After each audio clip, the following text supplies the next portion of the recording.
Hello everyone. In this video, we will continue the application of inductive effect that we were discussing, right? So we have left with the acidity. So the next application of inductive effect is acidity, or we can say that acidic strength. Acidic strength. Okay तो already we have discussed about it कि भाई acid क्या होता है. Acid वो substance होता है जो H पॉजिटिव आयन दे, right. Let us take an example over here. We have let's say RC double bond OH. This is an acid, right. And we know that कि acid क्या होता है. Acid वो substance होता है जो H positive देता है, which gives H positive ion, and the anion which get formed it must be stable. Acid वो सब्सटेंस होगा जिसका जो H पॉजिटिव तो देगा ऑब्वियसली, बट जो अनायन बन रहा है वो अनायन होना चाहिए stable anion. That anion must be stable, only then we can call it as an acid, right. तो हम ये बोल सकते हैं कि भाई आपका जो एसिडिक स्ट्रेंथ है is directly proportional to Ka dissociation constant, right, and is also directly proportional to H positive ion concentration, and is inversely proportional to pK that we have already discussed, and also inversely proportional to pH. तो acidic strength जो है ये रहता है इन सभी के साथ acidic strength का रिलेशन, राइट. और इसके साथ हम क्या बोल सकते हैं कि भाई जो एसिडिक स्ट्रेंथ होगी किसकी ज़्यादा होगी, जिसका जो अनायन है वो स्टेबल होगा, right. Is directly proportional to stability of अनायन,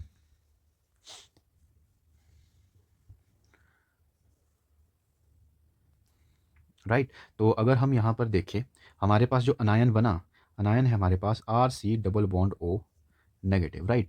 अब ये जो आपका अनायन है ये स्टेबल कब होगा. एक तो देखो ये जो नेगेटिव चार्ज है ये रेजोनेंस में जा रहा है, तो इसका जो नेक्स्ट रेजोनेटिंग स्ट्रक्चर आप ड्रॉ करेंगे वो इस तरह से आपको देखने को मिलेगा, राइट.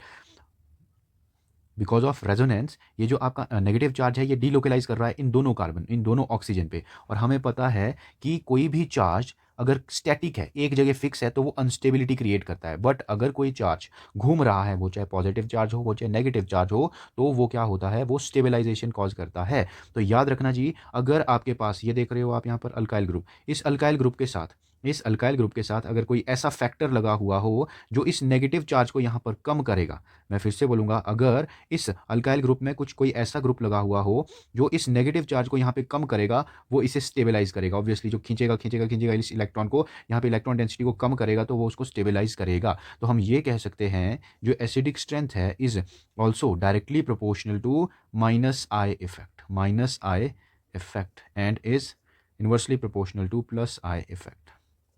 तो इस तरीके से हम जो है इंडक्टिव इफेक्ट के बेस पे भी एसिडिक स्ट्रेंथ को बता सकते हैं. फॉर एग्जांपल अगर हम जो है एक एग्जांपल ले यहाँ पर, let us take an example of CH3C double bond OH, right.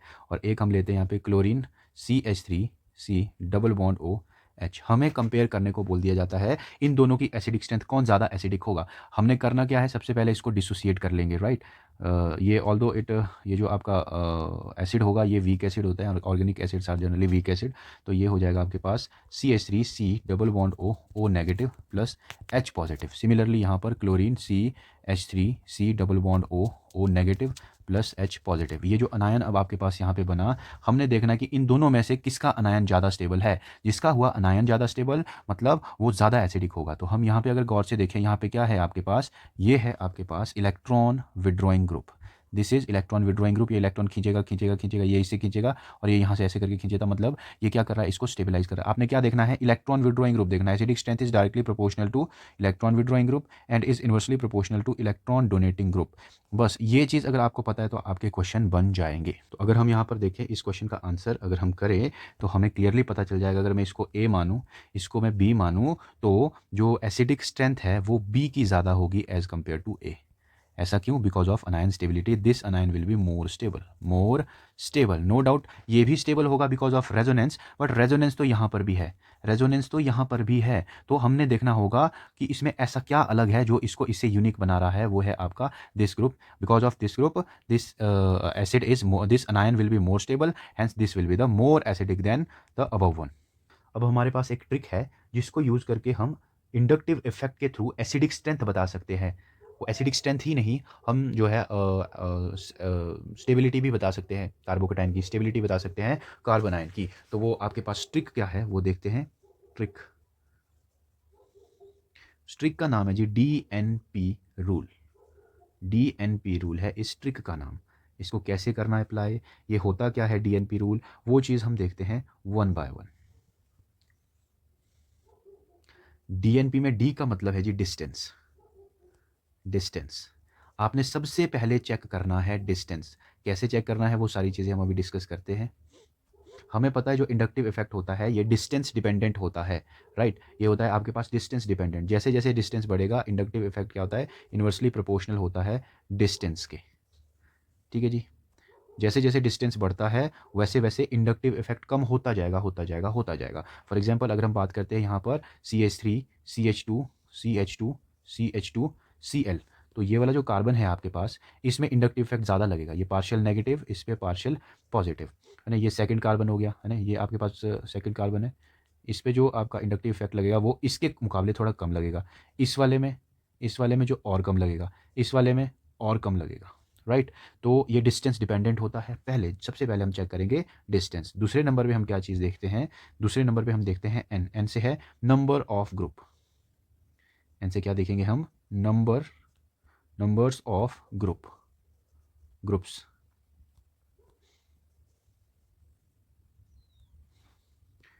कौन से ग्रुप्स देखने हैं हमने, एग्जाम्पल के थ्रू समझते हैं इसको हम। जैसे हमारे पास for example let's say we have CH3 CH2, यहाँ पे एक Cl ये हो गया Cl, राइट। यहाँ पे है hydrogen. Next we have CH3 CH2 C H, यहाँ पर इधर है Cl, इधर भी है H। तो अगर हम बात करें यहाँ पर किस केस में ज़्यादा इंडक्टिव इफेक्ट आपको देखने को मिलेगा, वो होगा इस केस में। क्यों, इलेक्ट्रॉन विड्रॉइंग ग्रुप्स लगे हुए हैं, राइट। तो ये इंडक्टिव इफेक्ट का ऑर्डर बता रहा हूँ मैं। ये चीज़ जो हम बता रहे हैं ये क्या है, इंडक्टिव इफेक्ट का ऑर्डर। तो इस केस में ज़्यादा इंडक्टिव इफेक्ट जो है देखने को हमें मिलता है। नेक्स्ट में हम सबसे लास्ट जो चीज़ देखते हैं, मान लो इन केस अगर आपके पास नंबर ऑफ ग्रुप्स सेम ही है, जैसे मान लो यहाँ पर भी अगर 2 क्लोरीन होते इस केस में, तो वहाँ पर नंबर ऑफ ग्रुप्स के थ्रू हम नहीं बता पाते। तो हमें तीसरा जो हमारा रूल है उसमें जंप करना होता है, और तीसरा जो होता है DNP। P से है आपका पावर ऑफ ग्रुप्स। और ये पावर ऑफ ग्रुप्स कैसे चेक करनी है, ये हमने देखा है। जो हमने ऑर्डर देखा था -I का +I का, उसमें जिस वे में वो अरेंज किए गए थे, राइट, कि भाई किसकी ज़्यादा है इंडक्टिव इलेक्ट्रॉन विड्रॉइंग एबिलिटी, किसकी इलेक्ट्रॉन डोनेटिंग एबिलिटी ज़्यादा है, उस बेस पे। ठीक है, तो ये सारी चीज़ें जो है हमने इसी सीक्वेंस में अप्लाई करनी है। सबसे पहले हम देखेंगे डिस्टेंस अगर सेम है तो हम जो है नंबर ऑफ ग्रुप्स देखेंगे। अगर नंबर ऑफ ग्रुप्स भी हुए सेम तो लास्ट में हम चेक करते हैं पावर ऑफ ग्रुप्स। तो चलो इसका यूज़ करके कुछ हम क्वेश्चंस को सॉल्व करते हैं, राइट। तो सबसे पहले जो है हम देखेंगे question number first. We have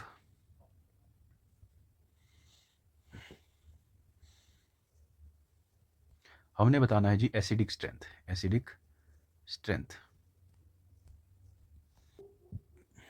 तो चलो वन बाय वन जो है हम इन सभी क्वेश्चन को करेंगे, राइट। तो अगर हम बात करें सबसे पहले क्वेश्चन की, हमारे पास यहाँ पर एसिड दिए हुए हैं, ये भी एसिड है, ये भी एसिड है, ये भी एसिड है। हमने बताना है इन सभी एसिड्स में से कौन जो है सबसे स्ट्रॉन्ग एसिड है, राइट। तो पहला काम क्या होता है, आप इनका अनायन बना दो। ये है, इसका बन जाएगा अनायन ये, राइट, इसका अनायन ये, इसका अनायन बन जाएगा ये। आपने चेक करना है जो अनायन है वो स्टेबल ज़्यादा किस में है। अब रेजोनेंस वाला फैक्टर तो यहाँ पे भी लग रहा है, रेजोनेंस वाला फैक्टर यहाँ पे भी है और यहाँ पर भी है। तो ये तो देखो कॉमन चीज़ है, कॉमन चीज़ कभी भी आंसर तक नहीं ले जाती है, जो डिफरेंट चीज़ होती है वो ले जाती है, राइट। तो सबसे पहले हम जो है DNP, ये देखना याद रखना, DNP रूल फॉलो करना। सबसे पहले हम देखेंगे डिस्टेंस, राइट। ये आपके पास सिस्टम हो गया, इसके बगल वाला जो ये है आपके पास कार्बन, ये हो गया अल्फा कार्बन, राइट। तो ये अल्फा, ये अल्फा, ये अल्फा। अब तीनों में ही जो है अल्फा कार्बन पे ही कोई ना कोई ग्रुप लगा हुआ है, राइट। ये भी अल्फा पे है, ये भी अल्फा पे, ये भी अल्फा पे है। मतलब डिस्टेंस के थ्रू तो हम यहाँ आंसर नहीं कर पाएंगे। अब देखेंगे नंबर ऑफ ग्रुप्स, यहाँ पर भी एक है, यहाँ पर भी एक है, यहाँ पर भी एक है। तो नंबर ऑफ ग्रुप के बेस पे भी नहीं हो सकता। अब हम देखेंगे पावर ऑफ ग्रुप। अगर हम यहाँ पे करें बात पावर ऑफ ग्रुप की, तो आपको यहाँ एक चीज़ नज़र आएगी कि ये जो है क्लोरीन, ये है ब्रोमीन, ये है आयोडीन, और ये तीनों क्या है आपके इलेक्ट्रॉन विड्रॉइंग ग्रुप। ये भी इलेक्ट्रॉन विड्रॉइंग ग्रुप है, ये भी इलेक्ट्रॉन विड्रॉइंग ग्रुप है। पर जो ज़्यादा कैपेसिटी, ज़्यादा टेंडेंसी होती है इलेक्ट्रॉन विड्रॉइंग ग्रुप की, मतलब इलेक्ट्रॉन को विड्रॉ करने की, ज़्यादा इलेक्ट्रॉन विड्रॉइंग कौन है, क्लोरीन। तो ये ज़्यादा स्टेबलाइज करेगा इस अनायन को, ये ज़्यादा स्टेबलाइज करेगा इस अनायन को। तो हम बोलेंगे ये हो जाएगा आपके पास स्टेबिलिटी ऑर्डर ऑफ अनायन, और आपके पास एसिडिक स्ट्रेंथ का ऑर्डर भी यही हो जाएगा, राइट। नेक्स्ट देखते हैं हम, नेक्स्ट नेक्स्ट है हमारे पास ये वाला क्वेश्चन। यहाँ पर जो है आपके पास ये फ्लोरीन है, ये फ्लोरीन, फ्लोरीन, ये फ्लोरीन, ये फ्लोरीन, ये भी फ्लोरीन। अगर आप यहाँ गौर से देखेंगे, यहाँ पर ये आपका सिस्टम हो गया, राइट। इसके बगल वाला जो कार्बन है वो है अल्फ़ा कार्बन, और अल्फ़ा पे ही जुड़ा हुआ है ये, राइट। यहाँ पर भी अल्फ़ा, ये अल्फ़ा। तो यहाँ पे देखो डिस्टेंस के थ्रू हम यहाँ पे अप्रोच नहीं कर पाएंगे। अब देखो नंबर ऑफ ग्रुप्स, यहाँ पर एक फ्लोरीन है, यहाँ पर दो फ्लोरीन है, यहाँ पर तीन फ्लोरीन है। मतलब जो ज़्यादा स्टेबलाइज करेगा किसको, ये जो अनायन बनेगा after the removal of hydrogen, जो ज़्यादा स्टेबलाइज करेगा वो कौन करेगा, ये वाला, ये वाला। तो ये ज़्यादा स्टेबल होगा मतलब ज़्यादा एसिडिक होगा। तो this will be the correct order of acidic strength, or we can say that correct order of anion stability also. Then we have next question over here. यहाँ पे आपके पास ये क्लोरीन है, ये क्लोरीन है, ये आपका फ्लोरीन है, राइट। तो अगर हम इस क्वेश्चन को अप्रोच करने की कोशिश करें, ये अल्फा कार्बन, ये बीटा कार्बन, ये अल्फा कार्बन, ये वाला कार्बन बीटा कार्बन। तो यहाँ पे अगर आप गौर से देखेंगे, बीटा कार्बन पे दो ग्रुप्स लगे हुए हैं, जबकि यहाँ पर अल्फा कार्बन पे ही दो ग्रुप्स लगे हुए हैं। तो हम डिस्टेंस से ही जीत जाएंगे, डिस्टेंस के थ्रू ही हमारा आंसर आ जाएगा, हमारे को एन पी देखने की ज़रूरत ही नहीं है। तो ये जो है ज़्यादा एसिडिक होगा, राइट। अब यहाँ पे देखेंगे, यहाँ पे अगर आप गौर से चीज़ देखेंगे, ये है ब्रोमीन, ये है क्लोरीन, राइट, और ये है यहाँ पर क्लोरीन। तो यहाँ पर अगर हम देखें, ये है अल्फ़ा, ये है अल्फ़ा। अल्फ़ा में दो लगे हुए हैं ग्रुप्स, और है कौन से, इलेक्ट्रॉन विड्रॉइंग। ये है आपके पास अल्फ़ा में एक ग्रुप, ये भी इलेक्ट्रॉन विड्रॉइंग। तो this will be the right order of acidic strength. Next question we have, ये अल्फ़ा कार्बन, ये बीटा कार्बन, ये अल्फ़ा, राइट, ये बीटा, ये अल्फ़ा, ये बीटा। तो आपको पता है यहाँ बीटा में एक है, मतलब डिस्टेंस के थ्रू हम नहीं बता पाएंगे। अब हम चलेंगे नंबर ऑफ ग्रुप्स में, तो this will be the right order of acidic strength, because यहाँ पर तीन तीन इलेक्ट्रॉन विड्रॉइंग ग्रुप लगे हुए हैं, जो कि इस अनायन को और ज़्यादा स्टेबल करेंगे, जो यहाँ पर बनेगा after the removal of hydrogen. Then next we have this, ये अनायन है जी। यहाँ पे हमने बताना कि अनायन की स्टेबिलिटी किसकी ज़्यादा होगी। Obviously अनायन stability electron withdrawing groups के डायरेक्टली प्रोपोर्शनल होती है, राइट। तो यहाँ पे अगर आप गौर से देखेंगे, तीन जो है इलेक्ट्रॉन विड्रॉइंग लगे अल्फा पोजीशन पे, यहाँ पर दो लगे हुए, राइट। तो this will be the order of stability of anion. Then next question that we have this question, right. तो अगर हम इस क्वेश्चन को कैसे अप्रोच करना है वो चीज़ देखेंगे। तो अगर हम यहाँ पे चेक करें, ये है आपके पास alpha, alpha, alpha, right, this carbon is also alpha. तो यहाँ पर जो हम अलग चीज़ देख पा रहे हैं वो है जी ये वाली, जो ये रिंग जैसी नीचे दिख रही है, राइट। तो ध्यान रखना एक चीज़, अंदर वाला जो यहाँ पर आपके पास बॉन्ड एंगल है वो है 60 डिग्री, ठीक है, ठीक है। अगर अंदर वाला बॉन्ड एंगल हुआ 60 डिग्री, ये 60 तो बाहर वाला क्या होगा, ऑब्वियसली ज़्यादा। अगर इनर एंगल जो है कम है तो बाहर वाला एंगल ज़्यादा होता है, राइट। तो बाहर वाला इसको मैं अल्फ़ा 1 मान लेता हूँ, ठीक है।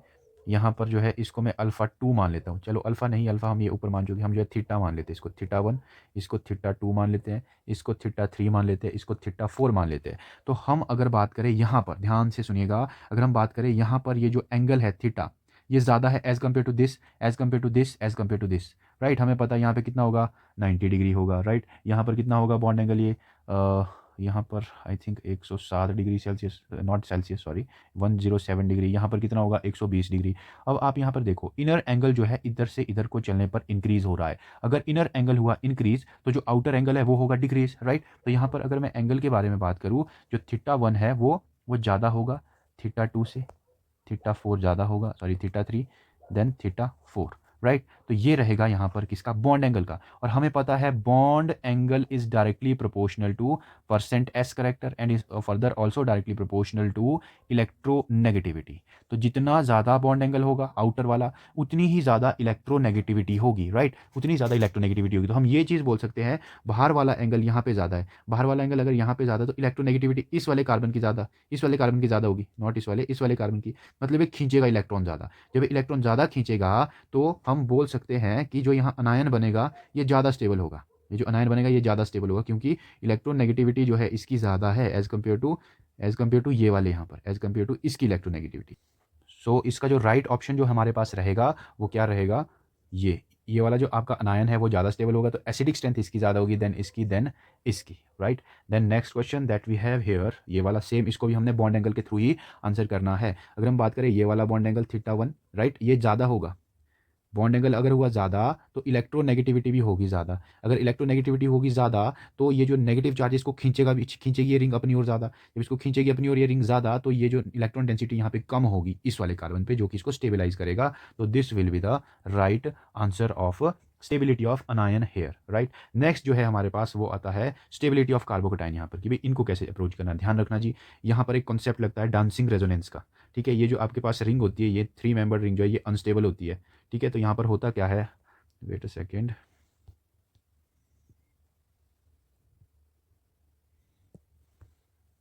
चलो, अगर हम बात करें इस 3 मेंबर जो रिंग होती है, ये होती है आपकी अनस्टेबल। अनस्टेबल, ठीक है। अनस्टेबल होती है, क्यों होती है unstable? Because of high angle strain. यहाँ पर अगर आप एंगल देखेंगे 60 डिग्री है, बहुत कम एंगल है, जिस वजह से जो एटम्स होते हैं वो एक दूसरे के नज़दीक नज़दीक होते हैं, और यहाँ पर इलेक्ट्रॉन होते हैं, इन इलेक्ट्रॉन के बीच होता है रिपल्शन, इसी को बोलते हैं एंगल स्ट्रेन। एंगल कम होने की वजह से रिपल्शन होना, इंटर इलेक्ट्रॉनिक रिपल्शन होना, या ऐसे समझ लो इसको। तो यहाँ पर जो अनस्टेबल ये जो रिंग होती है ये अनस्टेबल होती है, क्यों होती है? Because of high angle strain. Angle strain, ठीक है। तो इस एंगल को कम करने के लिए ये रिंग क्या कर लेती है जी? ये रिंग जो है यहाँ पर डांसिंग रेजोनेंस शो करती है। किस तरीके से? ये है आपके पास CH2 positive, right, and this is, ये है आपके पास। होता क्या एक्चुअली, यहाँ पर ये वाले जो बॉन्ड्स है ये यहाँ से इसकी ओर शिफ्ट हो जाते हैं इस तरीके से, और ये बना देते हैं कुछ ये, ठीक है, और पॉजिटिव आ जाता है अब यहाँ पर। अब नेक्स्ट क्या होता है, ये फिर से यहाँ पर इसको स्टेबलाइज करने आएगा, फिर से ये इस साइड को ये बना देगा फिर से। तो ऐसे करके ये चलता रहता है। इसको बोलते हैं डांसिंग रेजोनेंस, और डांसिंग रेजोनेंस की वजह से ही ये स्टेबल होती है। ये जो कार्बोकेटाइन है यहाँ पे प्लस चार्ज, डांसिंग रेजोनेंस की वजह से स्टेबल हो रहा है। स्टेबिलिटी को आप ऐसे समझ सकते हैं, अगर कोई चार्ज एक जगह स्टैटिक है ना, वो अनस्टेबल है, बट अगर वो घूमते रह रहा है तो हम उसको स्टेबल बोलते हैं, राइट। अगर स्टैटिक है तो अनस्टेबल होगा, ये चीज़ ध्यान रखनी है एक चीज़, ठीक है। तो यहाँ पर इस तरीके से होता है। तो यहाँ पर डांसिंग रेजोनेंस ज़्यादा होने के चांसेस रहते हैं as compare to this, as compare to this, as compare to this. ये जो आपके पास फिनोमिना हम यहाँ पे देखते हैं, ये वाला है डांसिंग